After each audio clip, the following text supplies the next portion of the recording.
আসসালামু আলাইকুম ওয়েদা নিউজে সকলকে স্বাগতম। আগামী 25শে জুন রোজ বৃহস্পতিবার বাংলাদেশের 5টি জেলা সম্পর্কে আমি আজকে তথ্য দেব। আগামী বৃহস্পতিবারে যেই 5টি জেলায় ঝড় বৃষ্টি এবং ঘূর্ণিঝড় হওয়ার সম্ভাবনা রয়েছে, এই 5টি জেলার মানুষ অবশ্যই সাবধানে দেখে শুনে এবং রাস্তাঘাটে কোথাও যে যেখানে চলাফেরা করবেন অবশ্যই দেখে শুনে চলাফেরা করবেন। ভিডিওটি শুরু করার আগে আমি আপনাদের কাছে ছোট্ট একটি কথা বলতে চাই।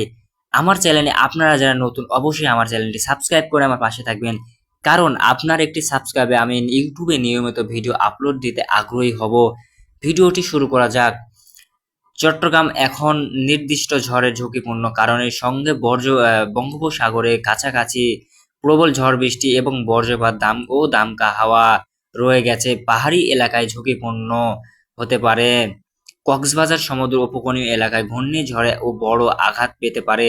জলাশয় প্রবল বৃষ্টি আরও বজ্রপাতের ঝুঁকিপূর্ণ এবং দানবী আকৃতির ঘূর্ণিঝড়ে ঘরবাড়ি উড়ে যেতে হওয়ার সম্ভাবনা রয়েছে এবং সারাটা দিন ঝড় বৃষ্টি এবং ঘূর্ণিঝড় হওয়ার সম্ভাবনা রয়েছে।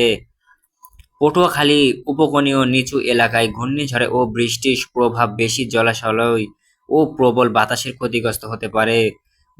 বরগুনা ঘূর্ণিঝড় ও প্রবল ঝড় বৃষ্টির জন্য পরিস্থিতি ঝুঁকিপূর্ণ জেলায় ঝড়ের সময় বাতাসের গতি খুব বেড়ে যায়।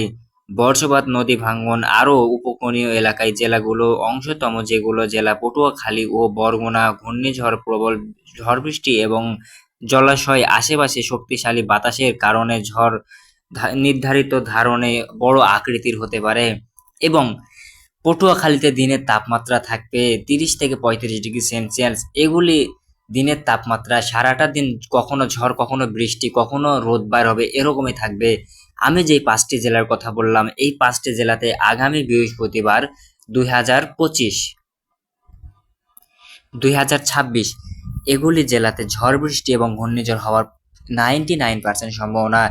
আমি যতদূর সম্ভব দেখলাম বঙ্গোপসাগরে আশেপাশে যেগুলি অঞ্চল, নদী নালা যেগুলো চলে গেছে, যেগুলো গ্রামের মানুষগুলো আছে, কৃষক ভাইয়েরা আছে, যারা দোকানে চলাফেরা করেন এবং দোকানে যাতায়াত করেন, তাদের জন্য দুঃসংবাদ। কারণ 25শে জুন বঙ্গোপসাগরে আশেপাশে যেগুলি নদী নালা, গ্রাম অঞ্চল যেগুলি আছে, এগুলি ডুবে যাওয়ার সম্ভাবনা খুব একটা বেশি। কারণ আমি যতদূর জানি আপনাদের আশেপাশে ভূমিকম্প এবং বড় দানব আকৃতির ঝড় হতে পারে। তো আমি এতদূর পর্যন্ত ভিডিওটি বললাম। ভিডিওটি আপনাদের কাছে যদি আমার ভালো লেগে থাকে অবশ্যই আমার চ্যানেলটি সাবস্ক্রাইব করে আমার পাশে থাকবেন। আপনাদের সবাইকে ধন্যবাদ ভিডিওটি শেষ পর্যন্ত দেখার জন্য।